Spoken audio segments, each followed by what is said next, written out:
जय श्री राम दोस्तों। मैं आपका दोस्त आदित्य आपके बीच फिर हाजिर हूँ। रात के 2 बज रहे हैं। आज बात करते हैं छत्तीसगढ़ के स्वर्णिम 25 वर्षों की। जी हाँ, हाल ही में हमारे छत्तीसगढ़ ने अपना राज्योत्सव बनाया, रजत जयंती मनाई और 25 वर्षों का इतिहास पूरा किया। 1 नवंबर सन 2000 को मध्य प्रदेश से अलग होकर छत्तीसगढ़ राज्य की स्थापना हुई। अटल बिहारी वाजपेयी जी के द्वारा सौदे में छत्तीसगढ़ वासियों को दिया गया।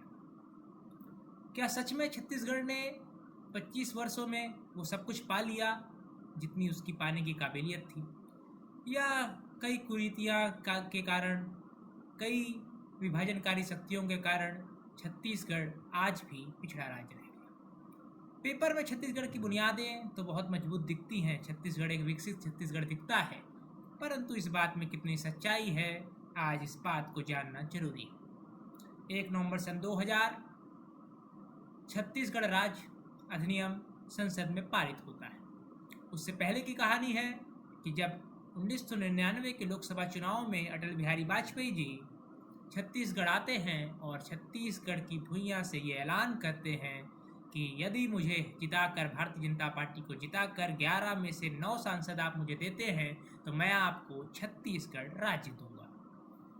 ये वादा उन्होंने निभाया। छत्तीसगढ़ की जनता ने उन्हें 11 में से 10 लोकसभा सीटें दी और छत्तीसगढ़ राज्य की स्थापना हुई। बात था मुख्यमंत्री बनने की कि पहला मुख्यमंत्री छत्तीसगढ़ प्रदेश का किसे बनाए।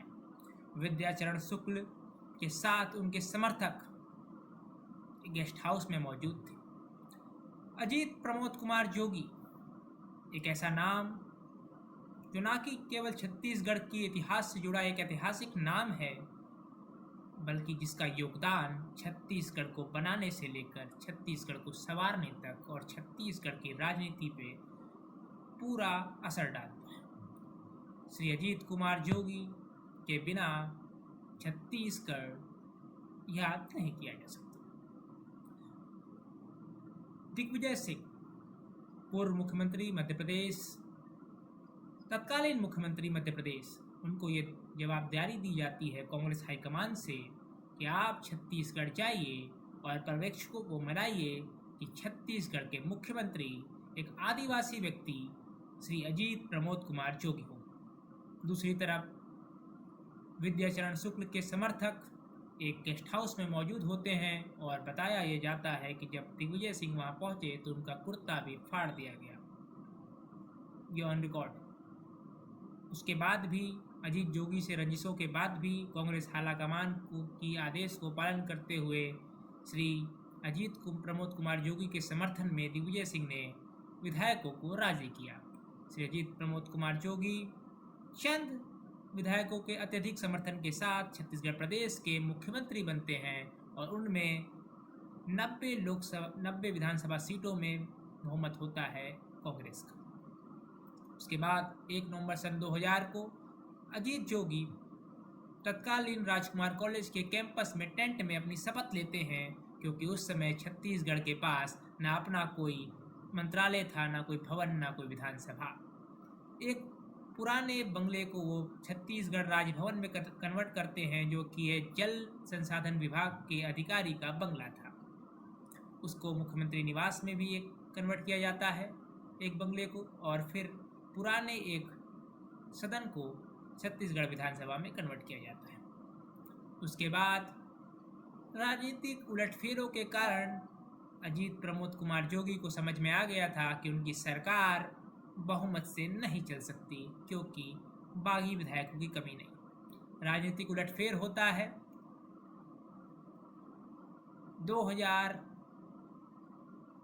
नवंबर 2000 में।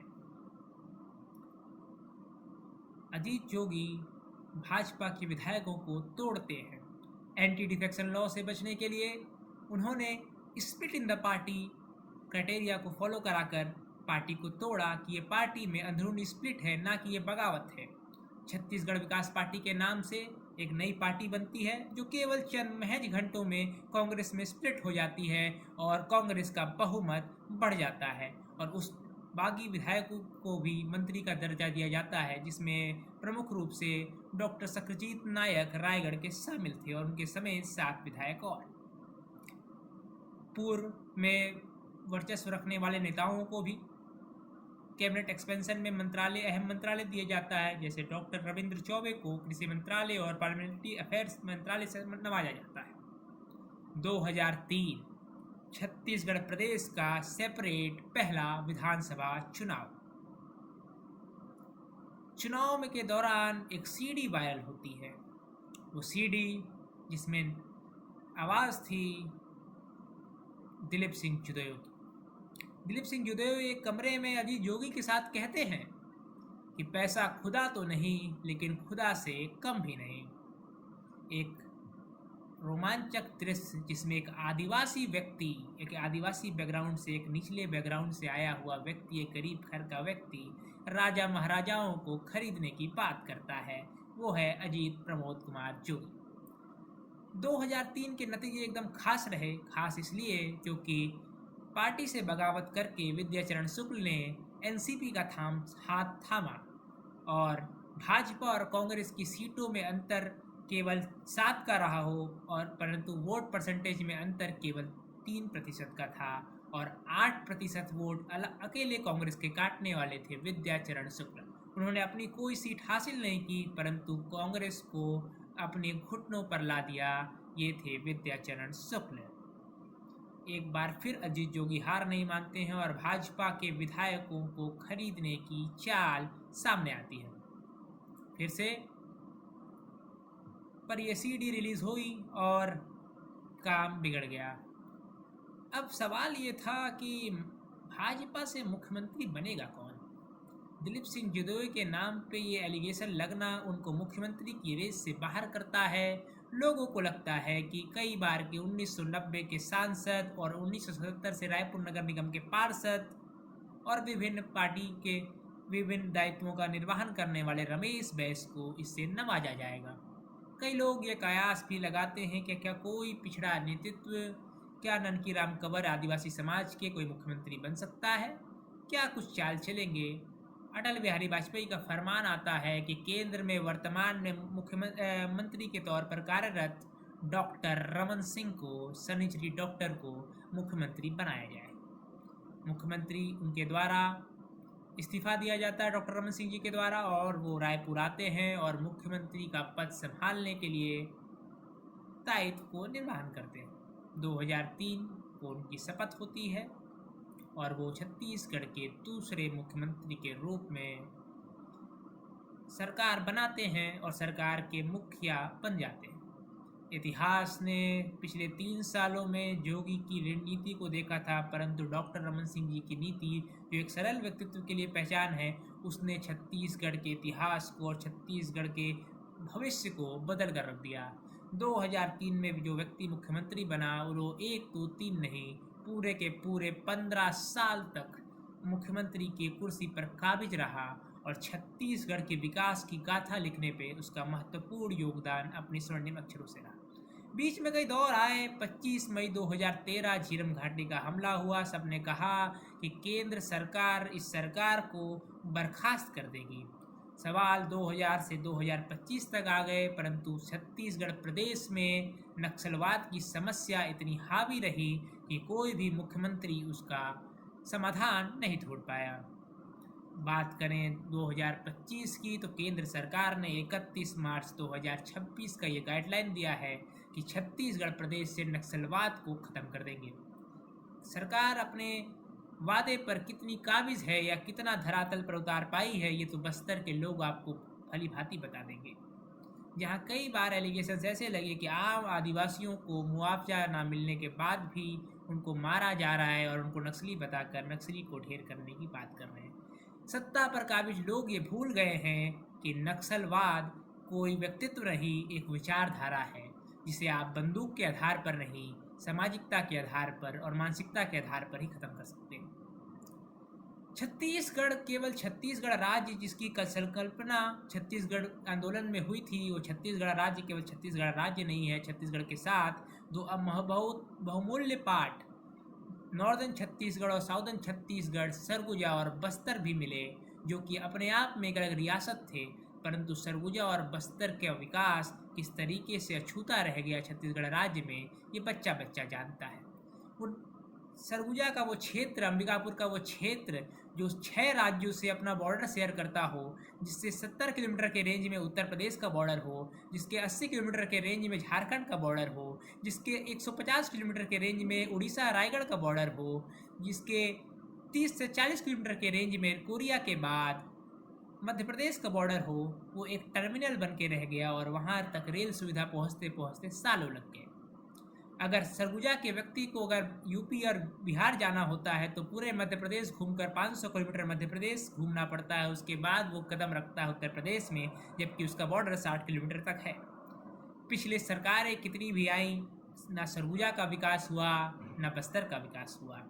छत्तीसगढ़ राज्य के 2 बहुमूल्य आदिवासी प्रभावित क्षेत्र को अपने हालों पर छोड़ दिया। कई नेताओं ने ये छोड़कर रह दिया कि ये लोग केवल दारू और मुर्गा के नाम पर वोट देते हैं, इनका विकास से कोई पैमाना नहीं है। जहाँ तक विकास की बात है, वर्तमान में सरगुजा से तमाम मुख्यमंत्री भी हैं, मुख्यमंत्री समेत कई मंत्री भी हैं। कृषि मंत्री की बात करें तो कृषि मंत्री रामविचार नेताम जी वर्तमान में रामानुजगंज से, सरगुजा की रामानुजगंज विधानसभा से विधायक हैं। परंतु आपको पता है कि किसानों को धान के लिए बोरा तक मिलना नसीब नहीं हो रहा। धान किसानों का, मेहनत किसानों की, खेत किसानों का, राइस मिल बनिया का, राइस मिल से चावल निकलने के बाद किसानों का, सोसाइटी किसानों की, मेहनत किसानों की, हल किसानों का, व्यापार करके पैसा कमाने वाले, अलग विभिन्न जाति के लोग। बात यहाँ जातिगत नहीं है, जाति के आधार पर विभाजन करने की भी बात नहीं है, परंतु जिस तरीके से बाहरी लोगों ने छत्तीसगढ़ की अस्मिता को ठेस पहुँचाया है, छत्तीसगढ़ के लोगों की सरलता के साथ उन्होंने दुष्व्यवहार किया है और छत्तीसगढ़ के प्रदेश के लोगों को छत्तीसगढ़ में ही गुलाम बनाने का काम किया है, ये वर्तमान में छत्तीसगढ़ के लिए सबसे दुखद है। बात करें छत्तीसगढ़ प्रदेश की, छत्तीसगढ़ प्रदेश आपस में अपने आप में एक मिनी भारत के रूप में जाना जाता है। छत्तीसगढ़ प्रदेश में दुर्व्यवहार, जाति के आधार पर भेदभाव, धर्म के आधार पर कट्टरपंथी सरकार पर लड़ाई करने के इरादे से दंगे देखने को नहीं मिलती है, परंतु भारतीय जनता पार्टी ने इसे भी सांप्रदायिकता की आग में झोंक दिया। पहली बार छत्तीसगढ़ प्रदेश में 2023 में एक ऐसे चुनाव हुए जहां धर्म के आधार पर लोगों को बांटा गया, सरकार बनाने के लिए धर्म को बीच में लाया गया। वैसे तो अगर आप न्यूज़ खोल के देखें तो छत्तीसगढ़ प्रदेश में न जाने कितनी मर्डर के केसेस रोज आते हैं। हम चाहते हैं कि छत्तीसगढ़ प्रदेश अपराध मुक्त बने, एक भी मर्डर का केस छत्तीसगढ़ प्रदेश में ना आए, परंतु जब छत्तीसगढ़ में 2023 में चुनाव के 15 दिन पहले एक मर्डर हुआ साजा में ईश्वर साहू के बेटे भुवनेश्वर साहू का, तो उसे सांप्रदायिकता की आग में झोंकने का काम भारतीय जनता पार्टी के चंद लोगों ने किया। अमित शाह ने मन से कहा कि ये धर्म के लोग जो धर्म के आधार पर प्रताड़ित कर रहे हैं, इनको आपको सजा देने का समय आ गया है। पूरे छत्तीसगढ़ प्रदेश में धर्म के आधार पर विभाजन करने आया गया, ये प्रोपेगेंडा फैलाया गया कि यदि आप हिंदुत्व के नाम पर बटकर वोट नहीं देंगे तो आपके बच्चों का भी यही हश्र होगा। सांप्रदायिकता की आग में झुका छत्तीसगढ़। कवर्धा में झंडा कांड किया गया, झंडा कांड हुआ और उसे एक राजनीतिक प्रोपेगेंडा बनाया गया कि छत्तीसगढ़ में हिंदुत्व के नाम पर इस बार छत्तीसगढ़ की जनता इस बार फिर से विकास के पैमाने से हटकर धर्म के आधार पर बटी, धर्म का खेल खेला गया और फिर से भाजपा छत्तीसगढ़ में सरकार बनाने में कामयाब। छत्तीसगढ़ प्रदेश में महतारी बंधन योजना के नाम पर 1000 रुपये महीना सरकार ने घोषणा किए, परंतु बिजली बिल के रेट उससे 3 गुने कर दिए। जो हाफ, यानी पहले जो बिजली बिल हाफ था उसको डबल से 4 गुना कर दिया और छत्तीसगढ़ की जनता से को मूर्ख बनाने का काम किया। छत्तीसगढ़ प्रदेश में बस्तर की बात करें तो बस्तर में ये तमाम दावे किए गए सरकार के द्वारा कि बस्तर नक्सलवाद से प्रभावित नहीं रहा। बस्तर में केवल 2 जिले बीजापुर और कोंडागांव में अब तक बिजली पानी सड़क नहीं पहुंची, बाकी बिजली पानी सड़क पहुंच चुकी है, रेलवे कनेक्टिविटी पहुंचने की कगार पर है, फ्लाइट चल रहे हैं। परंतु तमाम न्यूज़ चैनल जब जाकर बस्तर में रिपोर्टिंग करते हैं तो ये सामने आता है कि किसी सरकारी योजना का लाभ मिलना तो दूर की बात है, वहाँ के लोग आज भी 35 किलो चावल के लिए 50 किलोमीटर पैदल चलने पे मजबूर है। ये छत्तीसगढ़ का विकास का पैमाना है।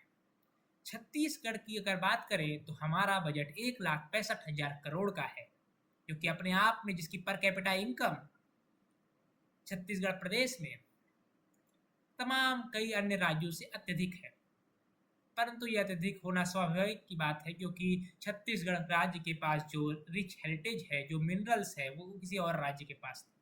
हमारे पास सबसे ज़्यादा बस्तर में बॉक्साइट माइंस है, हमारे पास सरगुजा में कोयला माइंस है, परंतु सबसे ज़्यादा दुर्व्यवहार छत्तीसगढ़ के लोगों के साथ। छत्तीसगढ़ के तमाम ठेकेदारी, तमाम अलग अलग प्रोजेक्ट्स, सबको जमीन आवंटन सब पे बाहरी लोगों का कब्जा है। छत्तीसगढ़ व्यक्ति छत्तीसगढ़ की अस्मिता के लिए लड़ रहा है, और एक दुर्व्यवहार, एक दुष्प्रचार अलग अलग राजनीतिक दलों के द्वारा पहुंचाया जाता है कि छत्तीसगढ़ का आदिवासी शराब में निगल है, और ये कहा जाता है कि छत्तीसगढ़ की संस्कृति में शराब है, परंतु ये सरासर गलत है।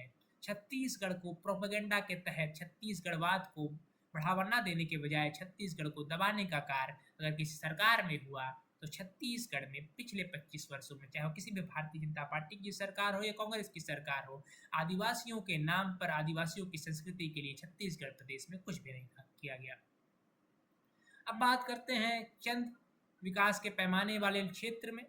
रायपुर रायपुर व्यक्तिगत रूप से राजधानी बनने के बाद स्वाभाविकता के साथ रायपुर ने काफ़ी ग्रोथ किया, काफ़ी प्रोजेक्ट किया, पर आज भी अन्य राजधानी के मुकाबले अगर रायपुर शहर को देखा जाए तो लोग आकर ये कहते हैं कि ये लगती तो नहीं कि राजधानी है। राजधानी के नाम पर एक नया ग्रीनफील्ड शहर बसाया गया, नवा रायपुर, जहाँ पे विधानसभा भी चेंज किया गया, नए भवन बनाए गए, मुख्यमंत्री निवास बनाए गए, परंतु जनता का पैसा ऐसा लूटा कि एक एक मंत्री, एक एक विधायक के पास दो दो घर, मुख्यमंत्री निवास दो दो, हर मंत्री के घर दो दो। जब साहब को बड़ा लंबा चौड़ा हमारे टैक्स पेयर्स के पैसे से बंगला मिल गया है, उसके बाद भी रायपुर के मंत्री, छत्तीसगढ़ के मंत्री अपना बंगला छोड़ने के लिए तैयार नहीं। अगर बात करें यहाँ अलग अलग समाज की, तो समाज में जागरूकता के आधार पर बंटवारा किया गया। अगर छत्तीसगढ़ की बात करें तो छत्तीसगढ़ में 36% अनुसूचित जनजाति है, जिनके वोट बैंक को साधने के लिए भाजपा ने विष्णुदेव साय जी को मुख्यमंत्री पद से नवाजा, और ये प्रोपेगेंडा फैलाने का प्रयास किया कि जो व्यक्ति